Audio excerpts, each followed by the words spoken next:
নমস্কাৰ বন্ধুসকল, আজি মই আপোনালোকলৈ এটা প্ৰেৰণামূলক ষ্টৰী লৈ আহিছোঁ।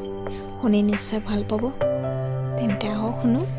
কেতিয়াবা আমি এবাৰ বা দুবাৰ বিফল হোৱাৰ পাছত আমাৰ সংকল্পবোৰ ভাঙিবলৈ আৰম্ভ কৰে আৰু এনে লাগে যে এতিয়া আৰু আমাৰ একো নহ'ব, যাৰ বাবে আমি হতাশাত পৰোঁ বা কিবা ভাল কৰাৰ চেষ্টা বন্ধ কৰোঁ।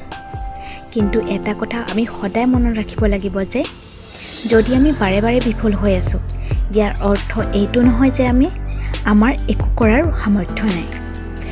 তাক বুজিবলৈ আমি এটা কাহিনীৰ উদাহৰণ লওঁ। এজন অতি ক্ষীণ ল'ৰা অভিনেতা হোৱাৰ সপোন লৈ আহিছিল আৰু এটা ভাল অভিনয় প্ৰতিষ্ঠানৰ পৰা অভিনয় শিকিছিল। মুম্বাইলৈ যোৱাৰ পিছত তেওঁৰ সংগ্ৰাম আৰম্ভ হয়।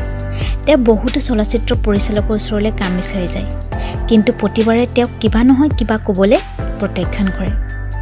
কেতিয়াবা তেওঁৰ শৰীৰৰ ক্ষীণতাৰ বাবে আৰু কেতিয়াবা তেওঁৰ কণ্ঠস্বৰৰ বাবে। এনেদৰে মুম্বাইত থাকোঁতে তেওঁ বৰ বিচলিত হৈছিল, কাৰণ চলচ্চিত্ৰত কাম কৰিব পৰা নাছিল। আৰু এদিন তেওঁ গম পাইছিল যে অল ইণ্ডিয়া ৰেডিঅ'ত এজন ৰেডিঅ' জকিৰ খালী পদ আছে। তেওঁ তেতিয়া এইটো খবৰ পাই সুখী হৈছিল আৰু চাকৰিটোৰ বাবে সাক্ষাৎকাৰলৈ গৈছিল।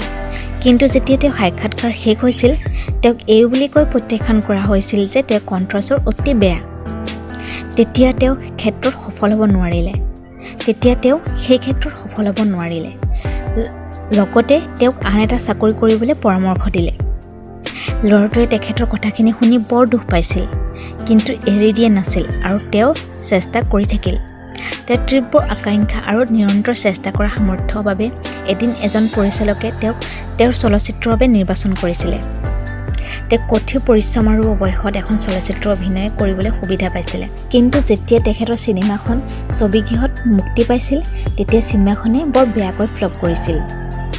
কিন্তু চিনেমাখন ফ্লপ হোৱাৰ পাছতো ল'ৰাজনলৈ বহুতো চলচ্চিত্ৰ প্ৰস্তাৱ আহিবলৈ আৰম্ভ কৰিছিল। তেওঁ চলচ্চিত্ৰখনৰ পৰা প্ৰস্তাৱিত হোৱাৰ লগে লগে চলচ্চিত্ৰ নিৰ্মাণ অব্যাহত ৰাখিছিল। কিন্তু তেওঁৰ প্ৰতিখন চলচ্চিত্ৰ ইটোৰ পিছত সিটো একেৰাহে 9খন চলচ্চিত্ৰ ফ্লপ হৈছিল। কিন্তু তথাপিও ল'ৰাজনে এৰি দিয়া নাছিল আৰু তেওঁৰ 10ম চলচ্চিত্ৰখন নিৰন্তৰ প্ৰচেষ্টাৰ বাবে ছুপাৰহিট হৈছিল। তাৰপিছত তেওঁ বহুতো চলচ্চিত্ৰ অভিনয় কৰিবলৈ সুবিধা পাইছিল। তেতিয়াৰ পৰা তেওঁ পিছলৈ ঘূৰি চোৱা নাছিল আৰু উদ্যোগটোত এটাৰ পিছত এটাকৈ ছুপাৰহিট দিবলৈ আৰম্ভ কৰিছিল।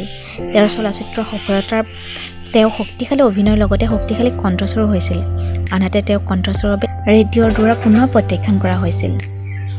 সেই ল'ৰাজনে বলিউডৰ বিখ্যাত অভিনেতা অমিতাভ বচ্চন দেৱৰ বাহিৰে আন কোনো নহয়। আজিৰ সময়ত তেওঁক কোনে চিনি নাপায়? সকলোৱে চিনি পায়।